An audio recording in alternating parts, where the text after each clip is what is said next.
Hi అండి, నమస్తే. నేను మీ దేవి. వెల్కమ్ టు నాదే క్రియేషన్స్. ఈరోజు వీడియోలో మీకు శనగపప్పుతో ఒక మంచి టేస్టీ కర్రీ రెసిపీ పాఠోలీని ఎలా ప్రిపేర్ చేసుకోవాలో చూపిస్తాను. రైనీ సీజన్ వచ్చేసింది కదండి. కొద్దిగా హెవీ రైన్స్ అయినా మా విలేజెస్లో అయితే వెజిటబుల్స్ అస్సలు దొరకవు.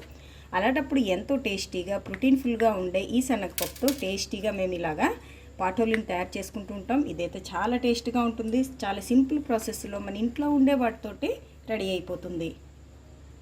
మరి ఈ పాఠోలీ కాంబినేషన్గా ఇలా మిరియాల రసం చేసుకున్నామంటే రుచికి రుచి, అలాగే ఆరోగ్యానికి ఆరోగ్యం.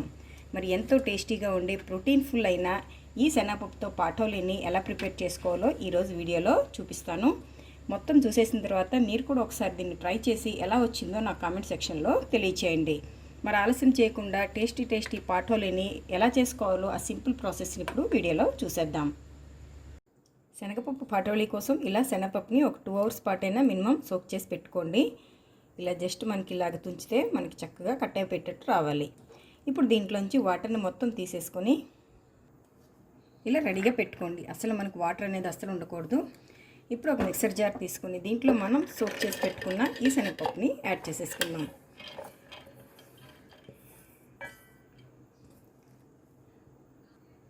ఒక 4 వరకు ఎండుమిర్చి, మీ టేస్ట్కి తగ్గట్టుగా సాల్టు, ముక్కలా కట్ చేసుకున్న ఒక ఇంచి అల్లం, ఒక 4-5 వెల్లుల్లి రెబ్బలు, కొద్దిగా పసుపు వేసేసి ఇప్పుడు వీటన్నిటిని కోర్సుగా బ్లెండ్ చేసుకోవాలి. మరి మెత్తగా పేస్ట్ చేసేయకండి, కొద్దిగా కోర్సుగా బ్లెండ్ చేసుకోండి. ఇలా బరకగా మనకి పేస్ట్ అనేది రెడీ అయిపోయింది. చూడండి, ఇలా రావాలి మనకి. ఇది మరీ మెత్తగా ఉంటే మనకి కర్రీ ప్రిపేర్ చేసుకోవడం లేట్ అవుతుంది. సో అస్సలు వాటర్ వేయకుండా నానబెట్టిన ఈ శనగపప్పుతోటి మనం ఇలాగ పేస్ట్ని ప్రిపేర్ చేసేసుకోవచ్చు. ఇప్పుడు దీన్ని పక్కన పెట్టేసుకొని స్టవ్ మీద ఇలా ఒక్కడాన్ని పెట్టుకుని దాంట్లో 1 టేబుల్ స్పూన్ ఆయిల్ హీట్ అయిన తర్వాత దాంట్లో కొద్దిగా మినప్పప్పు, కొద్దిగా ఆవాలు, 1 స్పూన్ జీలకర్ర, కొద్దిగా ఇంగువ వేసేసి 1 నిమిషం వీటన్నిటిని ఫ్రై చేసేయండి. ఇలాగ మనకి మినపప్పు కలర్ చేంజ్ అయిన తర్వాత ఇందులోనే ఒక పచ్చిమిర్చి, మనం ఆల్రెడీ ఎండుమిర్చిని మనం పప్పుని పేస్ట్ చేసుకునేటప్పుడు వేసాం కదా, చూసుకొని యాడ్ చేసుకోవాలి. అలాగే ఒక మీడియం సైజ్ ఆనియన్. ఒకసారి వీటన్నిటిని కలిపేయండి.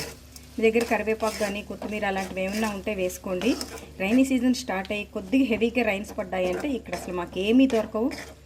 అలాంటప్పుడు మేము ఇలా పప్పులతోటే కర్రీలు చేసుకుంటూ ఉంటాం. కానీ ఇదైతే మాత్రం చాలా బాగుంటుందండి.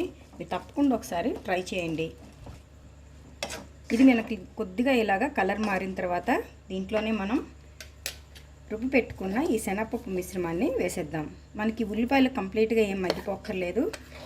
ఈ శనగపప్పు మిశ్రమం మనకు ఫ్రై అయ్యేటప్పుడే ఆనియన్స్ కూడా చక్కగా ఫ్రై అయిపోతాయి. ఇలా యాడ్ చేసుకున్నాం కదా, ఇప్పుడు మొత్తాన్ని కలిపేద్దాం.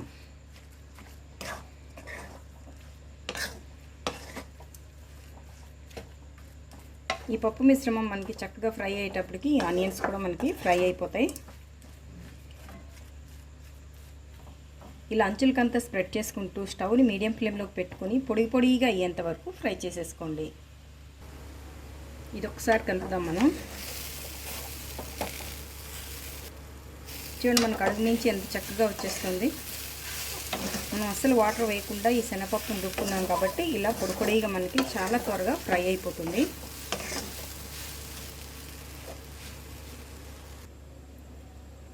ఇది మనకి పొడిగా రెడీ అయిపోయింది. చూసారా, ఆనియన్స్ కూడా ఫ్రై అయిపోయాయి. ఇప్పుడు స్టవ్ ఆఫ్ చేసేసుకొని దీన్ని సర్వింగ్ బౌల్లోకి తీసేసుకుందాం.